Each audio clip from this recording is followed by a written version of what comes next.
Hey, SchoBros Show, where we talk about health, wealth, and happiness. I'm Dr. FJ. That's Dr. Pax. Let's talk about additives, man. Reading labels, ingredients. How you Yeah. doing, by the way? Oh, I'm doing wonderful. It's Friday, Friday. so Friday is a great day. So is Yep. Thursday. So is Fridays. Wednesday. Yep. They're You all know, days. they're all, anything that ends in a days and I'm aware of it's pretty good. Yeah. If your heart's beating and you got a day, you're good. Yeah, So man. yeah, no, everything's good. Yeah, food additives and sweeteners and labels and all that because it's pretty confusing today compared to back in the day in our grandfathers I know. times. That's what I try to teach people in my practice and when I'm giving talks is, and I have patients all the time that are like, well, why, my grandma didn't read labels and she lived to be 95. And I'm like, I get it. But when your grandma bought a steak in the 50s, that cow ate grass. So she got omega-3s. The cow wasn't shoved full of antibiotics and growth hormones like some are today. They weren't, factory farms didn't even really exist back then. They weren't getting away with treating animals so horrifically. So she didn't have to. When she got butter, it was grass-fed. She got omega-3s. When she bought, all that different kind of stuff. When she bought yogurt, it probably just had some sugar, some yogurt, some bacteria. There wasn't too much else in it. And, they didn't have all this low fat that, low sugar this, microwave that. So you didn't have to be as educated. Now in today's, you have to be an educated consumer or else you can be buying stuff and putting your kids. And I just had, I just had, like I did anything. My wife just had her second child. That's why I've been under the radar for a few weeks. Yeah, Um, so, but yeah, you got to read labels. You got to understand what you're reading. And you just really, really have to be educated. Intelligent action is the key. I have patients that come in and they really think low fat sour cream and diet soda is the healthier options. They really think that. And I'm just like, you're literally giving your children and your family just denutrilize. No, there's no nutrition in the food you're giving your family, and it's toxic. Not even that, it's toxic. So I'm like, the chance of you being, it doesn't matter how, if that's your operating, it doesn't matter how committed you are, how disciplined you are, you're going to get sick. It's just a matter of time. You're going to get sick. yeah, the body can only deal with so much. It's still amazing, but it can still only deal with so much toxicity over a Oh, long period of time. And that's with being educated. It's the right knowledge is what makes the difference because there's yeah. so much knowledge out there, but the correct right knowledge on things is what's really gonna impact your life. You could know every stat in the book on sports, Yeah. and but you're not a gambler. Your job has nothing to do with sports. You don't even play fantasy football or whatever. So literally, you have all this knowledge on something that literally is wasteful No knowledge. That practical use. has Yeah. no, yeah, practical. You're not a reporter. You're a sports report. Like nothing you do actually deals with sports other than watching it. But Yeah. every stat on every player. No, I know, and it's crazy now that I have a family and I got my son and my daughter. She's only a few weeks, but like with my son and getting food and stuff, like if you're, you can just be putting some really toxic shit into your kids and have no idea, No, have so no idea. And I see my son who like poops 4 or 5 times a day, and I think about these kids that are pooping once a week, twice a week, even once a day is not enough. And I'm thinking, man, that poor kid. It's just he's gonna get sick. He has to. The toxicity's building up, and the poor parents don't know. They don't realize that formula. It's if you have to do it, you have to do it, but they don't know the different the options out there. Putting a probiotic in the formula, or and for all those women out there that breastfeed, whoo, God bless you. My wife's doing it. It's tough, man. It's tough for some women. Like it's grueling, but it's so worth it. Anyone that says there's no difference is insane. So there's a huge difference. So just getting educated. So let's get into some of the stuff. Talk about labels and let people just when you read a label, what are you looking for? What do you want to understand? Let's get into that a little bit. Yeah, I mean, when you read a label, it's tough because today's world, it's almost as if you need a biochemical I degree know.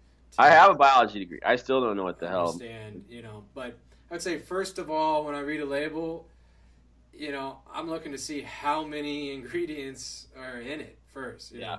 If I see like 80 to 90, I'm like, all right, that's a crazy amount of different ingredients, mostly preservatives or additives to give the product a bigger shelf life, which then allows for the corporation that profits off Mass that to produced. increase profits, Yeah. and so forth. So it's not really they're not doing it for your health because that's a great additive. No, They're they're doing not. it because they're going to make more money off by having that in there. Well, and it's the subsidization of, and we have so much corn, and we have so much soy, and we can process the shit out of food so they last forever, and we can just make so. I mean, why is a carrot more expensive than a Twinkie? A Twinkie's got like 80 ingredients in it, or 60 ingredients. If you ever looked at how much shit is in a Twinkie, it makes no sense. That's more expensive. That's cheaper than just pulling a carrot out of the ground, washing it, and eating it. But that's just the way it is with the subsidization of things. And so, yeah, fewest ingredients is best. Number one, fewest ingredients is best. And get stuff that's alive, man, that goes bad. You want stuff to go bad. Yeah. Because then it's alive. Eat stuff that's alive is a really simple, effective rule.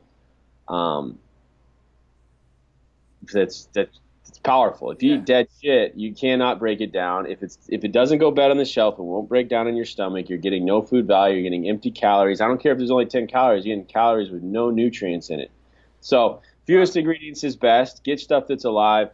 And then when I'm reading a label, the first ingredient to the last ingredient, how does that work with how much is in there? And get into that because that's really important.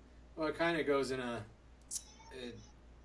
the way that's designed is the label, the ingredient that's listed first, basically is that product has the highest amount in that product. So, just as an example, because I don't think I explained that very well right there, probably better to do it in an example, is if you look at an ingredients list and it has, water, sugar, and so on as it goes down, that product contains mostly water, or out of all the ingredients, it has water is the most. Yeah. And then sugar is the next. So if it was the opposite, then more sugar than anything else in that product. Than any other ingredient. And so it basically just works on that tier schedule where whatever's listed first, most, and then as it goes down, the list is least. So, again, look at that, and that will give you a better idea as well of what that product completely contains compared to what's listed in percentages in the label as well. The other thing to understand is like when you buy bread, like bread traditionally consists of wheat or flour, water, and salt. Yep. Look at the bread that you have, and it might be freshly baked that day, but still look and see what's in there and how, just crazy the additives are today in our food, and something that might not even be packaged that you bought at the bakery. And so, it's a tough world in determining that. There are some great bakers out there that I've found locally and stuff that make real traditional bread. And I would go on the limb of saying that a lot of people with gluten sensitivity. There we go. You can do it. You got it. Come on, man. You're a doctor. Hey, I got a D in English my senior year of high school. So I'll go get my son and he can help you do it. Yeah, we maybe can work on phonics together. You and Freddie learn how to read, write, and speak. So. I would go on a limb that not as many people would probably be as sensitive to it if they actually ate real bread. Yeah. And so forth. But either way, that's kind of, besides the point. No, but that's a great point. Get to the small, again, the fewest ingredients, the best, the simplest ingredients. So if you read a yogurt label, and I tell people this, go read Go-Gurt and see what the hell's in that, versus what? Milk, bacteria, sugar. Like, okay, that's, at least I know what that stuff is. Yeah. So fewest ingredients and ingredients you recognize. Try to buy with that stuff and understand that the first ingredient is the most abundant ingredient in whatever you're eating. So yeah, if sugar is the first thing you see, then that is the most abundant ingredient in that package. So Yeah. understand that too. So that's really, really, really important. No, that's huge because I mean the other thing is like it's labeled organic or It's got to be good for me, right? yeah, right. Like this Organic ice. energy drink that's organic that's still highly processed. It's just less bad for you than the non-organic energy drink. Yeah, exactly. And all natural on labels. I always find it Uh, funny because I heard someone tell me once they're like, yeah, all natural. Cyanide's all natural as well. yeah, It's exactly. like, all right, that's a great way to actually understand what that word is actually representing on your box. Same with like 100% natural juice or whatever. Yeah. It's been a while. What does since that even mean? Yeah, I think legally what it means is 10% of what's in that container is 100% juice. Yeah. So it's just always a play on words and tricks. Oh, it's crazy what they're allowed to do and how they can tweak the truth and do it without any repercussions. And so now they've switched high fructose corn syrup to corn sugar. So it sounds, not as processed. it sounds more like sugar. Yeah, and I'm not. There's always a process involved. So it's just whether it's a highly processed thing or a lower processed thing. So, to understand that when you make a stew or something, we'll say, it's a process of getting the best nutrients and cooking things so it's more absorbable for different things. So it's a process, but it's not a high processed or highly processed thing compared to the cereal you're buying on the shelf. Yeah. Well, and does it go bad? Again, if it just never goes bad, then there's just very little life and value in that food. Yeah. Now, if you're going to war and you don't know, then I get it. You just got to get something that's going to keep you alive and get some calories in your body. But for the average person, that's not the case. Get shit that's alive and go shop every week, once a week. And I know it's a big commitment. Go on Sundays or Saturdays, or if you're in a big city, I don't know, one of the Amazon or someone, get them to drop some stuff off. But get food regularly that goes bad. Yeah, it's just whatever it's what do you prioritize in your life? Is health one of Yeah, them? I mean, health is everything. Holy cow. And you never appreciate it until you lose it. And then when you lose it, and I use the story all the time when I was playing college tennis and I hurt my back my freshman year. And I was playing, a Division I college sport, which I always wanted to do. I was having a nice freshman year, actually. And I was even doing well in school. So that was good. And it's hard to believe. Sometimes there's a lot of things you've done in your life that I'm not going to say have been slightly surprising. Yep, it's not your IQ, guys. It's how hard you work. No, and I hurt my back, and now all of a sudden I'm in crazy pain. I can't sleep, can't play, can't study, and I'm living a mile from the beach, and I'm miserable. And it was then, at 19, I was like, oh, if you don't have your health and you don't have a high quality life and feel good and have energy, everything else doesn't matter. It does not matter. So your health has to be your top priority, and you have to. What I always teach people in my practice is, food isn't a cost. It's an investment. Good food, good ingredients is an investment in your health. Getting good supplements like Wuji chlorella and organic chlorella and Wuji spirulina, things like that. That's an investment in you being 40, 50, 60, 70, 80, having a high quality of life, enjoying your children, your grandchildren, enjoying your spouse, doing the things you love to do. it's you. So you have to totally change your philosophy and understand that it has to be the top priority.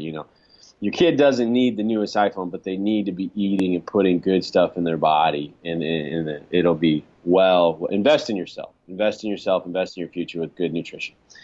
So, yeah, and then another thing I've talked about this, but I don't think you can talk about it enough. So, fewest ingredients, the first ingredient's the most abundant. Keep it simple. You want to recognize things and get food that goes bad. And then always, always, always closest to nature is best. Nature took a sperm and an egg, created you with your partially functional brain. And It's true. It's true. Me too. And it's nature's smart, man. Nature can do things. There's an intelligence that's hard to even fathom, and it works so well. You just knew how to create a heart and a brain, and it knows. So stick closest to nature. Things that are simple and not, closest to nature are always best. Well, that's where I go, well, does the science show that? I go, well, it worked for thousands and thousands and thousands and has for thousands of years. So I don't necessarily need a scientific article to tell me that real food I know is good for me. And I love research and I love science, and I know you really love it. But yeah, it gets to a point where it's like, shit, let's not forget common sense, man. Well, Let's not throw and because I see some of these studies come out that supplements don't work, but then when you look at the amount of the supplement they use and it's so non-existent, I'm like, and then who funded it? Some pharmaceutical company? Of course they don't want you to take supplements because you're going to get sick and then you're going to get on drugs and they're going to make billions. It's like I could tell you do a study. If I put you in the desert and gave you a shot of water a day, I could do a study that shows water doesn't cure dehydration. Water doesn't work. Sure. Now, most people have enough common sense, I hope, not to believe that, but that's what they do lots of times with supplements and different things. So be careful. Well, Studies are great, but let's not lose common sense. Yeah, it's just crazy because you'll always hear, well, the science shows. Or there's 15 studies, yet they never actually tell you the studies. Yeah. They just say the word science. So it's almost as if, when you really want to think about it, it's as if, a religious person going, well, in the Bible, God says this. Yeah. Okay, and they don't even show you the line or whatever, and so it's just as dogmatic where, science is great. It's just I always hear that I'm like, this SOB or probably hasn't even actually read a study. Oh, they don't know. Or knows. I had a medical doctor in my town told my father-in-law that there was no difference between water and diet soda. What? I was like, what? This is but he just doesn't know. He's never studied nutrition. He probably had 1 hour in medical school 50 years ago, and he hasn't studied since. And who knows where he's getting his information from? It's like Coke. And his diet, was Coke funding that study? Well, then, let's be pretty careful what the results are. So there's a lot of things at play. But yeah, so the additives, corn sugar is not sugar. You want, closest to nature again is best. Simple is best. Things that are alive. With that, it's more diversity. So if you have some corn sugar every once in a while, not going to be a big deal.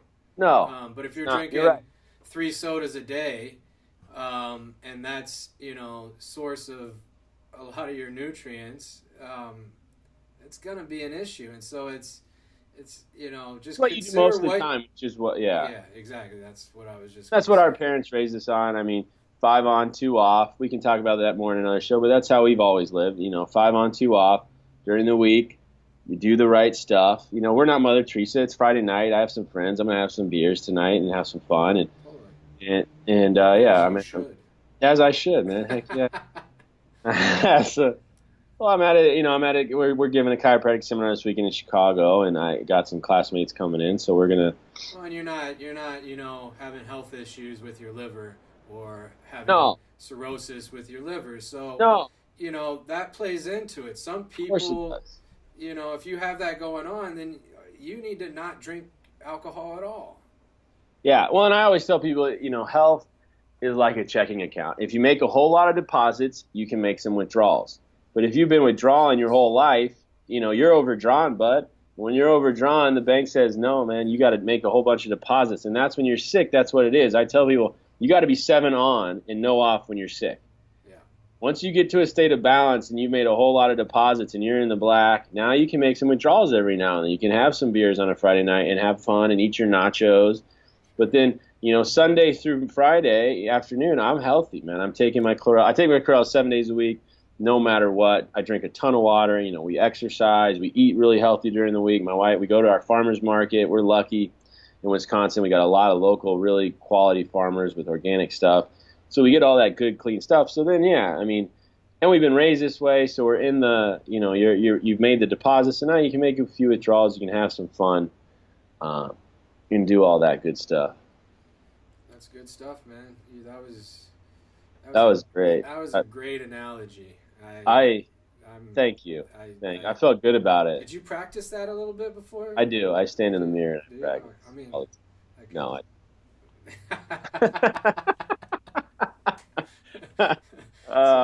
But I wanted to go over just a couple types of additives. Please do. Give some, a big one. You definitely find this in supplements is magnesium stearate, and you're going to see it in a lot. It's not a big issue for the amount you'll find in most supplements and stuff. There's always going to be some people that are sensitive to different types of nutrients or chemicals. So if you are, then you definitely would want to stop taking stuff with that in it. But overall, the research that shows that it's an issue is basically, puts an ungodly amount of it around the cell, and it wouldn't be how it even occurs naturally when consuming it. So it'd be almost impossible to get that much. If you see that one, again, the less additives, the less preservatives, the better, but not going to be usually a big deal. Another big one's soy lecithin, and if you have soy sensitivities and stuff, probably stay away from it. It can cause abdominal pain, diarrhea, nausea in people. And so, especially if you have soy sensitivity, stay away from it. You will mostly stay away from it if you stop eating processed foods. You'll still find it in some of your supplements. And if you're only getting some of these things in the supplement that you take, not going to be a big deal. Yeah. And one of the big reasons I'm so big on the chlorella and spirulina is they don't have any additives or preservatives. No. They're the actual, so that's the best way to start with supplements. Yeah, exactly. You have some guar gum that's in a lot of things. I would suggest guar gum. I'm probably not saying any of this stuff right. As you could tell, I couldn't speak earlier in the show. Sensitivity. I get it, man. But cool, man. Play your strengths, bud. Play your strengths. Yeah, so I'll just sit here and look good. You talk. Yeah. No. Turn around then. Fair enough. You're back. Get your best side. Turn the lights off. Me walking away? Oh, that's funny. Anyway, sorry. Keep going. So, still studying. None of these things there's still a lot of research still to come out about them. A lot of the research on them are done in rats and haven't even made it to human studies yet. So it can cause a lot of different things, especially in the digestion and so forth. So if you're consuming things and you feel bloating and nausea and different things, look and see what's in it and see that, maybe this is something I need to cancel out in my diet. Yeah, you can do a food allergy test, find out if you're allergic to that stuff. Yeah, no, that's a great test. That's a huge resource to really figure out what your unique situation is. Yeah. So, and another one I think that's big, not necessarily a preservative, but an additive is aspartame. And so many people consume it because they think the diet soda is the better option compared to the regular. I would take high fructose corn syrup or corn sugar all day over aspartame. Yeah. And reason for that is aspartame's a excitatory neurotransmitter, really. So it overexcites your brain. Yeah. And there's, I have stuff right here off of the FDA website that basically links it to brain tumors, epilepsy, Parkinson's disease, birth defects, diabetes, multiple sclerosis. Yeah, it's a fatigue. nasty chemical. I could keep going on, and so again, if you drink a diet soda or something with aspartame in it once every 3 months, and not a big deal. Not a big deal, but you can have a little poison every now and then. Yeah, if you're drinking it 3 times a day, I mean, not good. Oh gosh. And you got migraines. There's a good chance that's where your migraines are coming from. Yeah, I literally had patients that I just got them off of that, and their vertigo went away. So there's a lot of, and what I just said is this is off the FDA website. No, aspartame diet, and the thing that people don't get is it messes with your satiety, the chemicals in your brain, so it affects satiety. So you actually don't get the feeling of full. So long term, every study shows you'll gain more weight. Totally. Long term, you'll gain more weight because you'll eat and drink more than you eat because you get the sweet taste, but you get no calories with it, so it messes with the brain. So yeah, it's going to cause you to gain more weight. We know it causes cancer. It's also linked to dementia, Alzheimer's, stroke. It's a terrible chemical. So yeah, I always tell people, like brown sugar, molasses, syrup, closest to nature, then white sugar, then high fructose corn syrup, and then way down in the basement, way below the lobby, you have aspartame, which is just horrendous for you. Just don't take it. Yeah, no, I mean, exactly, just eliminate it. I'll beat that dead horse. Please don't take aspartame. If you do, again, once a month, once every few months, okay. If you're just putting a lot of toxicity in your body. Yeah, so no, that's a big one. Compared to any of the other ones. Yeah, if that's all you get, if people see this and they go, oh, I'm not going to take aspartame anymore. Boom! What they've done for their health, the trajectory of their life, and like what their prognosis is going to be 20, 30 years down the road is massive. That it's just these little changes people make. Okay, I'm not going to drink diet soda. I'll drink water. Boom! Like what you've done for your health is so big, so big. Or I'm not going to get factory farm milk anymore. I'm going to get whole raw milk from a local farmer that's organic, that eats grass. Boom! And let's talk about that just real quick. In regards to like organic meat or grass-fed meat compared to factory farm so forth. And we won't even talk that. Just grass-fed compared to grain and corn-fed. Corn-fed. Is basically the cow's design. It's evolutionarily designed to eat grass. You got that word pretty good. Nice. Occasionally I Finally, yeah, even a blind squirrel gets an acorn. Nice. Yeah, Sorry, I broke your flow. Like a 1 to 10 deal on that ratio. I like. But yeah, and so when you're eating grain-fed meat, the actual nutrients you're gonna get aren't the same.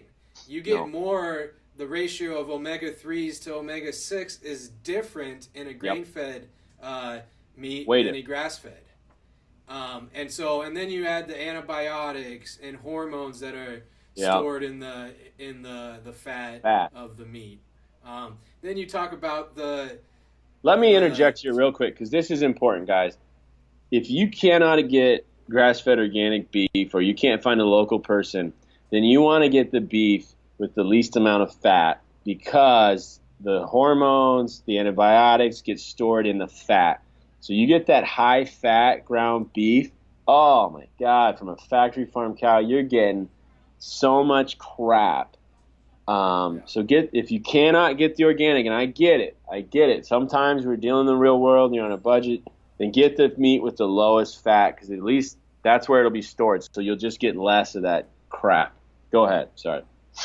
No, exactly. If you get the grass-fed organic or whatever, then get the stuff with the highest amount of meat, because then it's actually good for you. Then exactly. So if you're getting the good stuff, get high fat. If you're getting the bad stuff, get low fat. Yeah, and then same with just in general with organic compared to conventional or GMO. Um, Best reason to get organic: less pesticides. Yep. Whether it has a, whether what you believe on GMO in terms of it's been fully tested and we know or not, or whether organic contains more or better nutrient content or not. Yeah.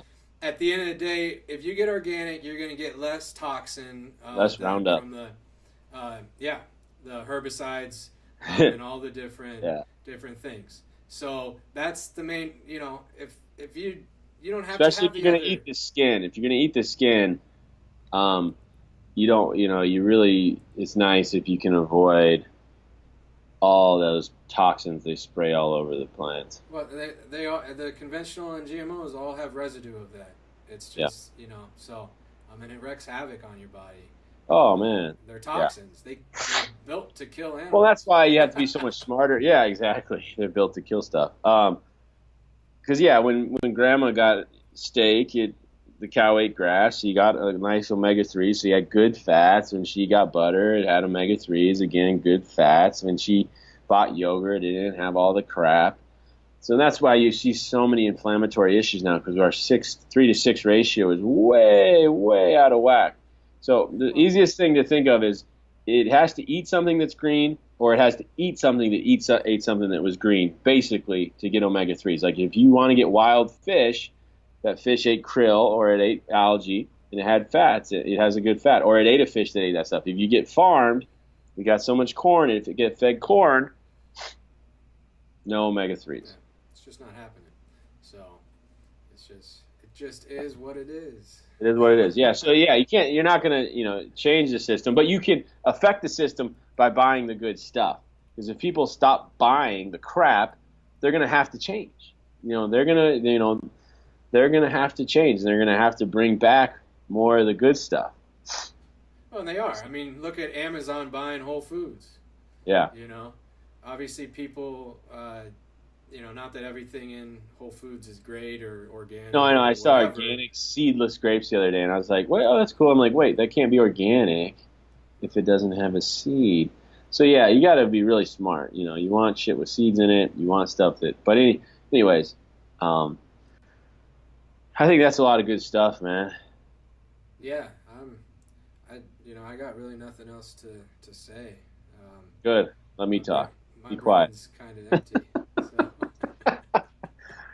So, if there's any questions out there, please let us know. We'd love questions. Like, comment, share. Please, you could change someone's life. Next show, we want to talk about cholesterol, high cholesterol. Yes, sir. Yes, sir. Cool. It's a big word. People don't understand it. Highly treated. Misunderstood. Yeah, oh God, no kidding. Issue, and yeah, it's not understood. It's hurting a lot of people. The medications they're doing, and a lot of we'll go over some things you can do if you are taking the medication that kind of counteract some of the things and so forth. But just again, the more you can understand about things that affect you in your life and others, the better you're going to be able to make decisions for yourself. And at the end of the day, no one cares more about your life than you do. No. No matter what the government tells you. Yeah. So. It's true. So take responsibility. And health isn't a matter of chance. It's a matter of choice. Making good choices. That was deep, man. That was. You should start deep. Philosophizing. I will. Okay. I'll watch. Nice. All right. Well, I'll talk to you next week. All right. See ya.